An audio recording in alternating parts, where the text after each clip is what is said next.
Salam untuk kita semua.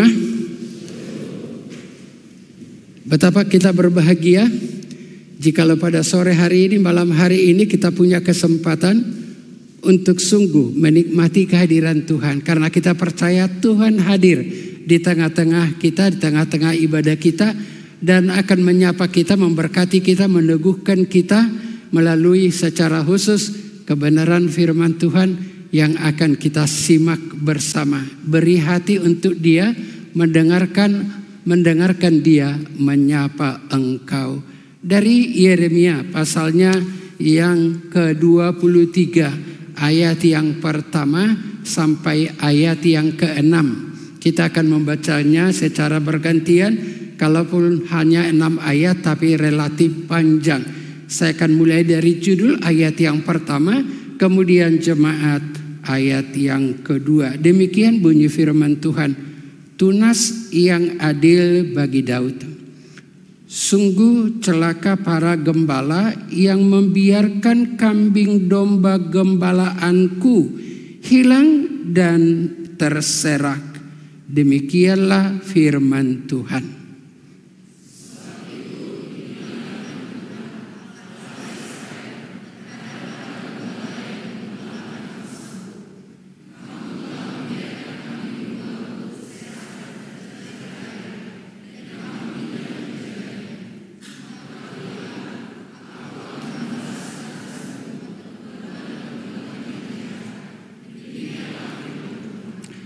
Aku sendiri akan mengumpulkan yang tersisa dari kambing dombaku dari segala negeri, kemana aku mencerai beraikan mereka.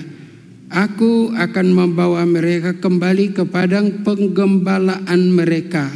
Lalu mereka akan berkembang biak dan bertambah banyak.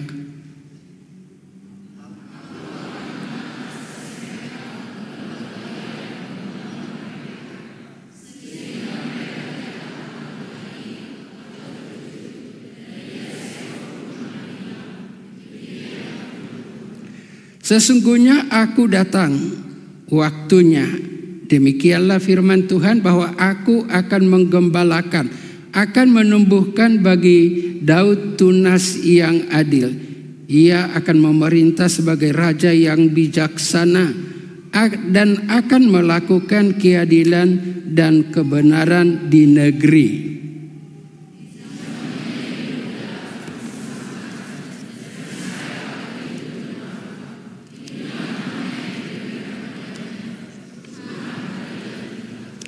Demikian pembacaan firman Tuhan. Berbahagialah setiap orang yang mendengarkan, menghayati, melakukan di dalam kehidupannya. Yang menjadi tema berdasarkan perikop yang baru saja kita baca adalah Allah menggembalakan umatnya. Tuhan menggembalakan umatnya. Perikop dari Yeremia pasal 23 ini adalah merupakan janji Tuhan akan membangkitkan gembala yang baik, yang bijaksana, yang melakukan keadilan. Tetapi juga perikop ini merupakan kecaman, bahkan hukuman kepada gembala-gembala dalam konteks bangsa Israel, gembala yang tidak melakukan tugasnya sebagaimana seharusnya, melainkan mereka melakukan kejahatan-kejahatan yang punya dampak besar. Bangsa Israel sebagai umat Tuhan, umat yang dikasihi Tuhan, tercerai-berai, dengan kata lain tersesat, menyimpang dari jalan Tuhan. Mereka tidak lagi percaya kepada Tuhan, melainkan percaya kepada berhala-berhala. Tapi masih ada sisa-sisa yang setia, yang tetap percaya kepada Tuhan. Maka perikop ini juga merupakan kita dapat katakan perhatian, sekaligus merupakan peringatan kepada gembala-gembala yang menggembalakan umat Tuhan dalam perjanjian baru, yaitu gereja, termasuk kita di sini.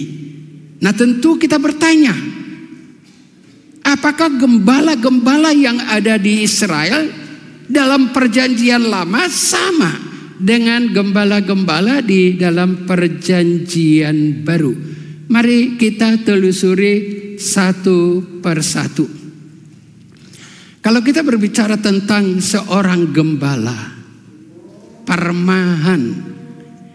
Iya, saya juga punya latar belakang permahan, Permahak Korbo. Selama saya di kampung, notabene-nya ya sampai SMP, saya kerjanya ya menggembalakan kerbau. Jadi saya sungguh menyadari, menghayati, kalau berbicara kepada seorang gembala, tanggung jawabnya, tugasnya, kita boleh simpulkan ada dua. Yang pertama, memelihara yang digembalakan. Tentu memelihara tidak hanya kasih makan, tetapi ada satu perbuatan, ada satu tugas, tanggung jawab, bagaimana ini supaya terpelihara dengan baik. Kalau dalam Alkitab dikatakan kalau kerbau kita atau domba kita kurus, tentu dia ada perbuatan ekstra sehingga dia menjadi sama dengan temannya atau seperti yang diharapkan. Dan yang kedua tugasnya menjaga keselamatan dari yang digembalakan. Sebagai gembala tidak hanya kasih makan, tidak hanya memperhatikan, tetapi juga menjaga supaya jangan, kalau dalam bahasa Batak, manuda. Ya, sesuatu yang sangat-sangat penting. Kalau kita menggembalakan kerbau, kerbau kita itu menunda, itu pergi ke kebun orang atau makan padi orang, kita akan berhutang dan akan ditebus. Kalau tidak, bisa kerbau kita akan hilang. Tebusannya bukan gampang. Itu tergantung apa yang dilakukan domba atau kerbau ini.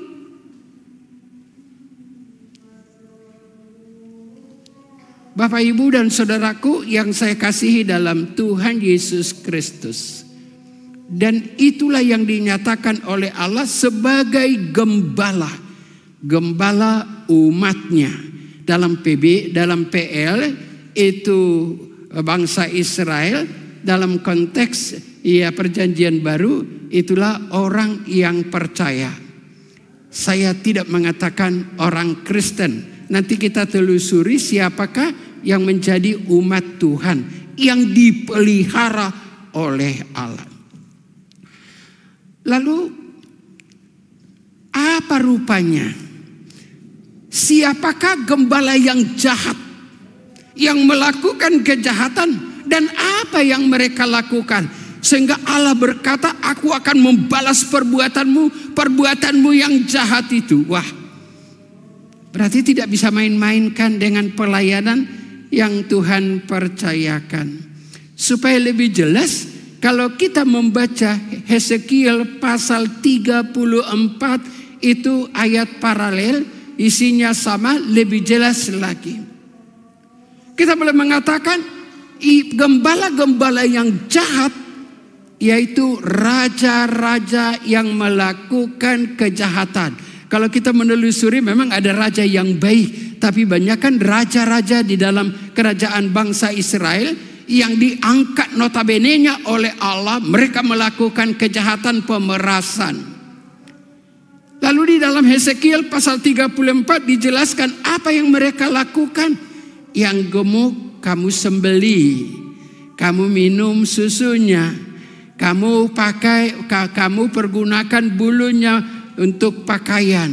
Dan disimpulkan di dalam satu ayat, kamu sesungguhnya tidak menggembalakan umatku, tapi engkau menggembalakan dirimu sendiri.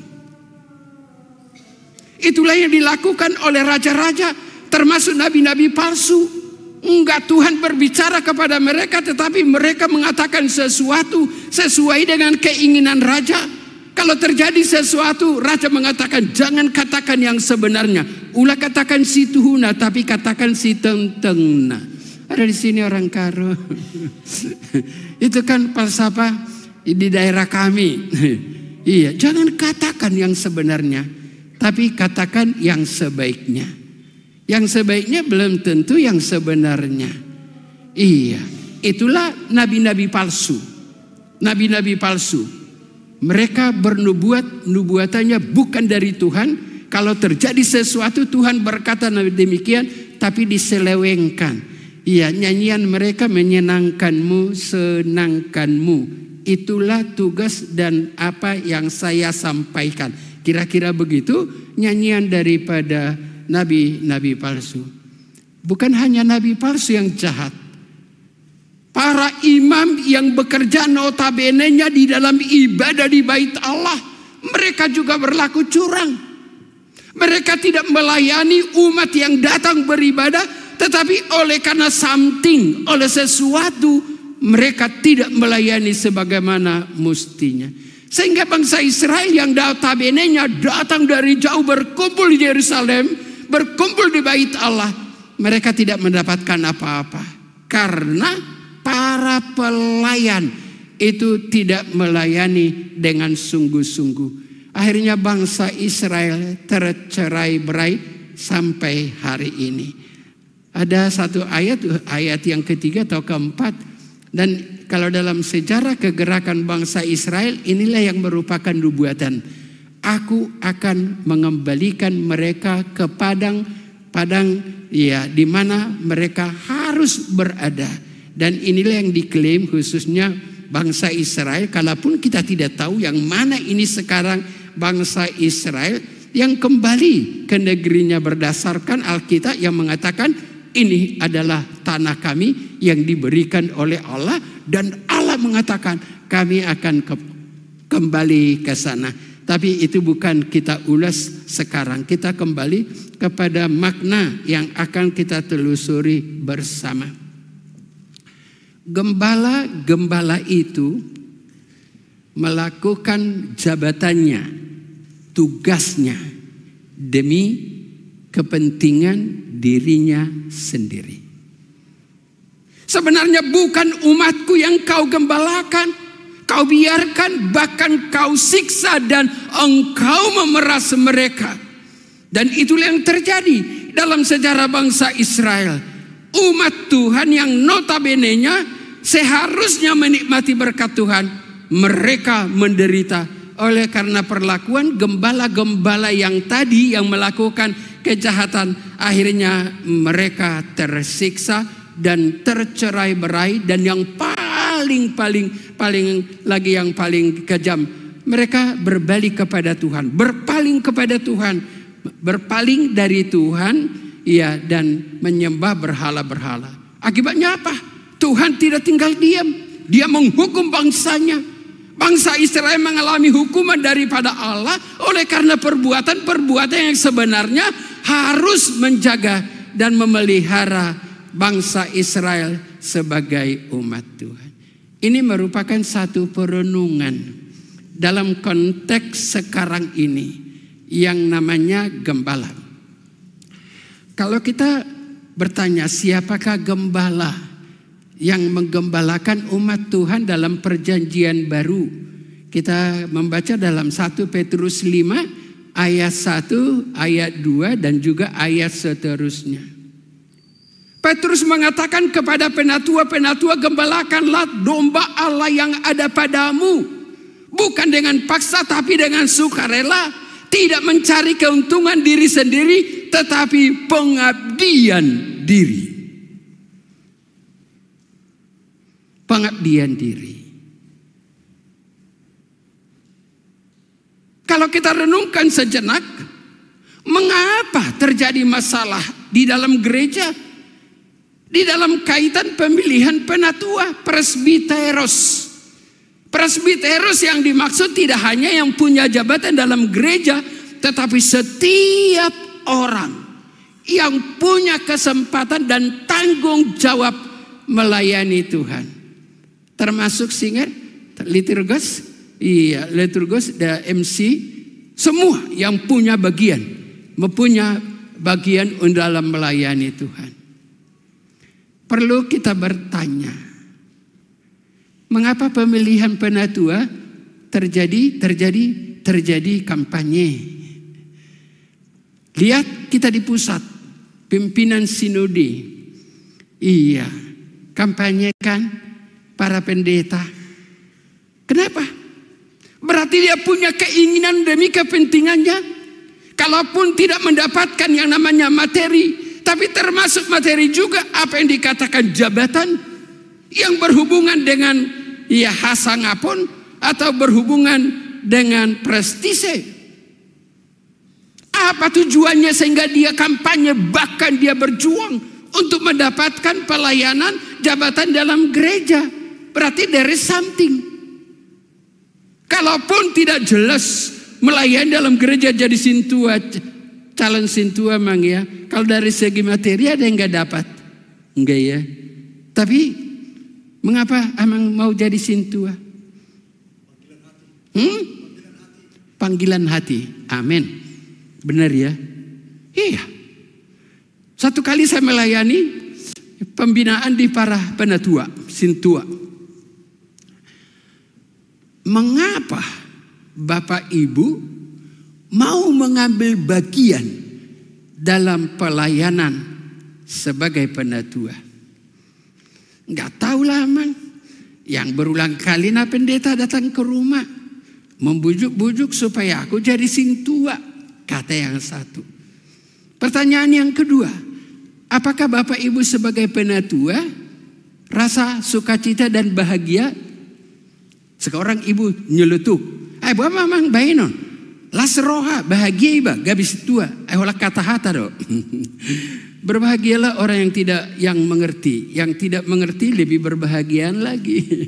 Kalau dia bertanya yang tidak dia tahu, kalau dia tahu bahwa dia tidak tahu, tentu dia mencari tahu. Tapi yang celakanya dia tahu bahwa dia tidak tahu, tapi dia tidak pernah mau tahu. Maka tidak ada sesuatu yang dia tahu. Kalaupun dia katakan aku tahu, itu hanya pura-pura tahu atau sok tahu. Jelimet kalimatnya. Tapi dapat ditangkapkan. Iya. Jemaat Tuhan yang dikasihi Tuhan Yesus. Apa motivasi? Iya. Untuk ikut mengambil bagian dalam melayani Tuhan. Iya. Jangan tersinggung singer ya dengan MC ya. Paling sedikit bisa saja. Kesempatan kan mejeng. Presenter. Iya. Seperti saya kan sekarang presenter kan. Iya. Kalaupun tidak semua melihat saya. Paling sedikit lebih dari setengah melihat saya. Berarti saya adalah fokus kan begitu. Mengapa? Karena saya mengatakan, memberitakan, membawa sesuatu yang berarti bagi kita. Lalu saya bertanya kepada diriku. Sebenarnya motivasiku dalam melayani, kalau saya mengatakan bahwa ini kesempatan melayani, oleh karena dan untuk ini dan untuk itu dan untuk itu. Sesungguhnya pelayananku bukan termasuk gembala yang baik. Hanya saya menggembalakan diri saya.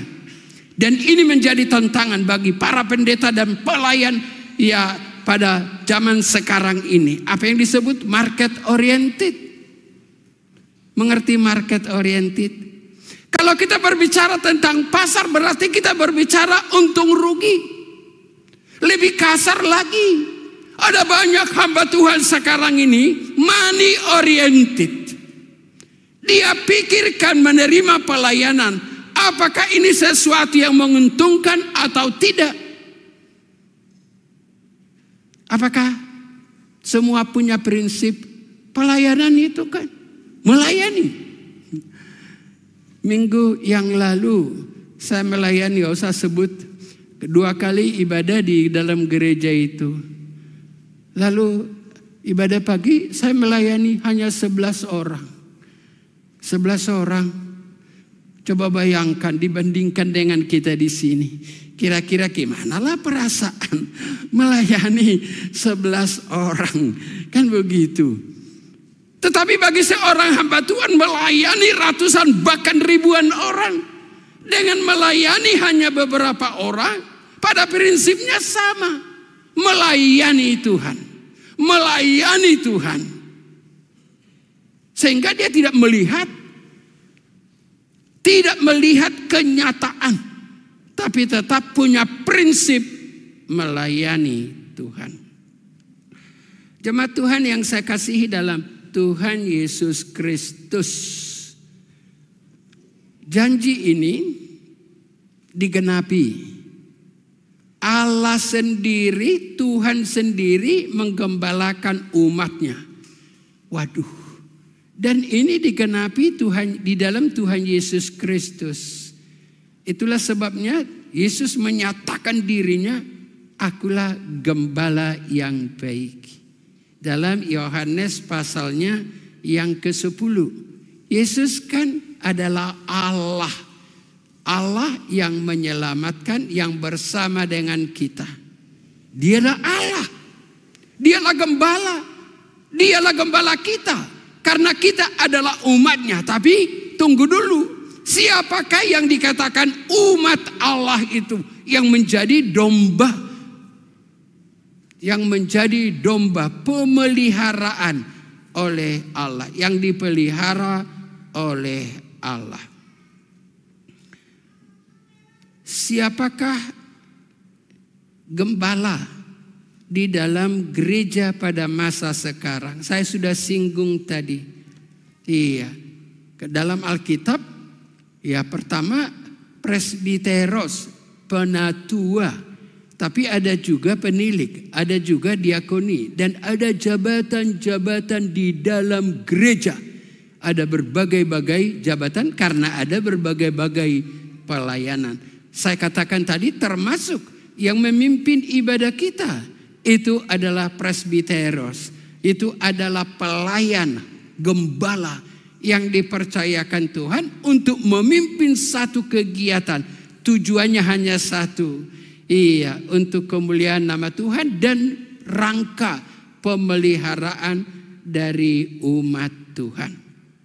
Jemaat Tuhan yang saya kasihi dalam Tuhan Yesus Kristus. Pokok yang terakhir. Siapakah umat yang dipelihara oleh Allah? Coba kita renungkan. Apakah setiap kita yang hadir dalam gereja ini berkata, akulah umat Tuhan. Akulah domba pemeliharaan Allah. Allah gembalaku. Kita telusuri dalam pernyataan apa yang dikatakan oleh Yesus dalam Yohanes pasalnya yang ke-10. Yang pertama, orang yang sudah mengalami keselamatan. Karena Yesus datang memberikan, menyerahkan nyawanya menjadi tebusan untuk domba-dombanya.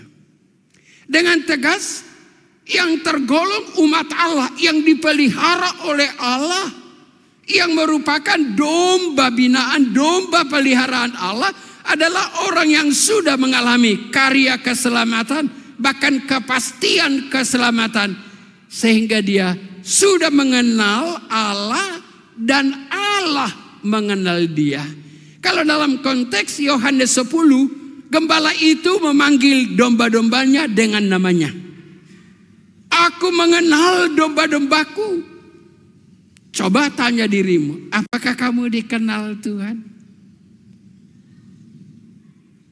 Lalu kita renungkan, apakah aku sudah mengenal gembalaku? Domba-dombaku aku kenal, dan domba-dombaku mengenal aku. Inilah yang disebut ada encounter. Sudah ada persekutuan, ada hubungan yang erat antara kita sebagai umat Allah yang percaya dan Yesus sebagai gembala yang agung bagi kita. Sekarang tanya dirimu, apakah kamu sudah mengalami karya keselamatan yang diberikan oleh gembala agung, raja yang adil, raja yang bijaksana itu? Amin. Amin. Ragu-ragu? Masing-masing kita menjawab. Iya.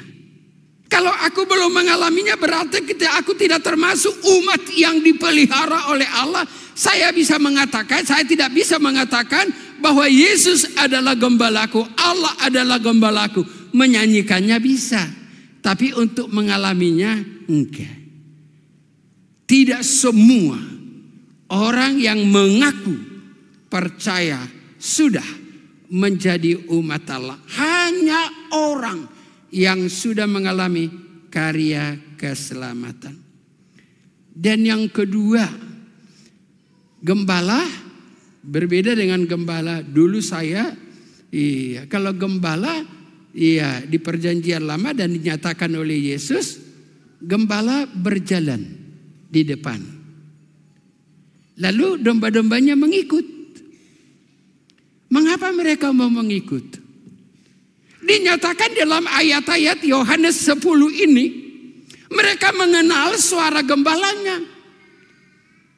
Kalau ada suara yang lain yang memanggil mereka, yang menggoda mereka, no. Itu bukan suara gembalaku yang sesungguhnya. Oleh karena mereka mengenal suaranya, mereka mengikut. Kalau tidak mengenal suara gembalanya, ya, lanai terturikan anymore. Enggak bisa dibayangkan gimana kehidupannya. Apalagi dalam zaman sekarang ini banyak orang yang bingung. Dan di boto tu dia todongona, kalau mengerti. Enggak tahu kemana kiblatnya, arah hidupnya, enggak karu-karuan. Karena apa? Karena dia tidak mengenal suara gembalanya, kalaupun dia percaya.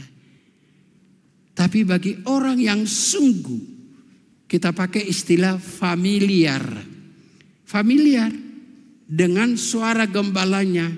Kalaupun ada suara yang lebih enak, yang kelihatannya lebih, no.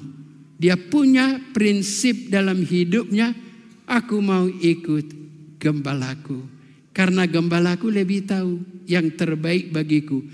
Ada tawaran loh. Kelihatannya lebih menggiurkan. No. Aku percaya bahwa gembalaku lebih tahu, lebih mengerti siapa aku dan kemana arah hidupku. Kalau tidak mengikut, susah sendiri. Inilah yang disebut manuda, tersesat, suka-sukanya.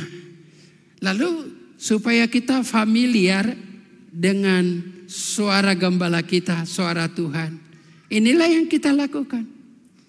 Kalau hanya sekali sebulan, sekali 1 tahun kita mendengarkan firman Tuhan, bagaimana kita familiar dengan suara itu? Iya. Satu contoh yang praktis. Tahun 1976. Udah berapa tahun? Saya pelayanan di Kalimantan Barat, pedalaman Kalimantan Barat. Di sana susahnya apa? Minum tidak dimasak, mandi di rawa-rawa, bagi rawa-rawa. Dan musim mumen. Iya, di sana berdukun, di sana sudah mau mati, di sana waduh, rumah panjang. Dan saya tidur di situ. Melihat situasi, merasakan situasi, saya berkata, mati aku. Mati aku. Iya, kebetulan ya bawa obat waktu itu kan begitu. Itulah situasinya. Pada saat itu firman Tuhan berbicara kepadaku. Dalam segala situasi, pergunakanlah perisai iman. Berbicara, di dalam segala keadaan pergunakanlah perisai iman. Termasuk menyangkal apa yang sedang kenyataan yang dihadapi. Dengar suara itu.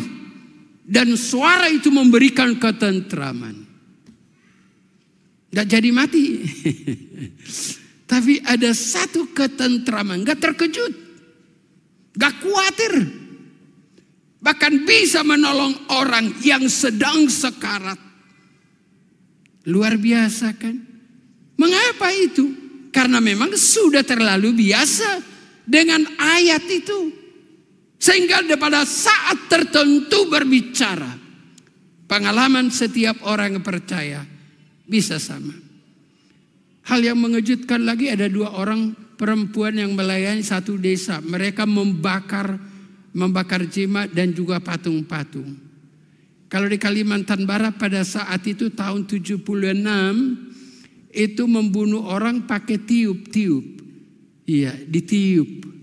Iya, dan berita ke kota perempuan hamba Tuhan wanita ini sudah mati. Karena ditiup, iya, dipanah melalui tiupan oleh dukun di sana. Mereka sehat walafiat. Enggak ada terjadi sesuatu. Mengapa mereka berani melakukan yang demikian? Karena mereka sungguh percaya kuasa Tuhan yang melindungi mereka, sehingga langsung masuk dalam peperangan. Coba kalau mereka tidak percaya bahwa kuasa Tuhan lebih besar dari segalanya, enggak akan berani mereka melakukan pelayanan yang seperti itu. Itulah sebabnya kita sangat-sangat penting membiasakan diri membaca firman Tuhan, mendengarkan firman Tuhan, belajar firman Tuhan. Saya ingin tahu, iya, apakah Bapak Ibu Saudaraku, termasuk yang masih mahasiswa, renungan setiap hari? Renungan setiap hari atau baca firman Tuhan setiap hari? Entah pagi, entah siang, entah sore. Yang penting membaca. Banyak penuntun kan yang menuntun kita, ya, sehingga kita tidak di mana nggak tahu. Ya tentu banyak penuntun. Apakah kita rindu membiasakan diri supaya familiar dengan ayat-ayat firman Tuhan? Iya, satu saat kita mengalami satu masalah besar, firman itu akan berbicara. Karena memang itu sudah bagian daripada hidup kita. Iya. 2 hal ini yang menjadi ciri sekaligus yang harus dilakukan oleh seorang domba. Umat Tuhan. Udah mengalami keselamatan dan mengikuti atau taat akan suara perintah dari gembala. Maka kalau kita sudah punya status sebagai umat gembalaan Tuhan, maka kita bernyanyi sama dengan pengalaman Daud. Tuhan adalah gembalaku, tidak akan kekurangan aku. Dia membaringkan aku yang memenuhi semua kebutuhanku. Dia menyegarkan jiwaku, tidak hanya makan dan minum. Tuhan juga memberikan ketentraman, kepuasan di dalam hidup ini, sekalipun tidak seperti yang kita bayangkan hidup yang kita hidupi. Mereka tidak akan terkejut, mereka akan diam tentram. Dan Yesus berkata, aku datang supaya mereka mempunyai hidup dan hidup di dalam kelimpahan. Kelimpahan bukan jumlah, tapi bagaimana pengalaman hati kita, perasaan kita di dalam menghidupi hidup yang bagaimanapun yang kita hidupi.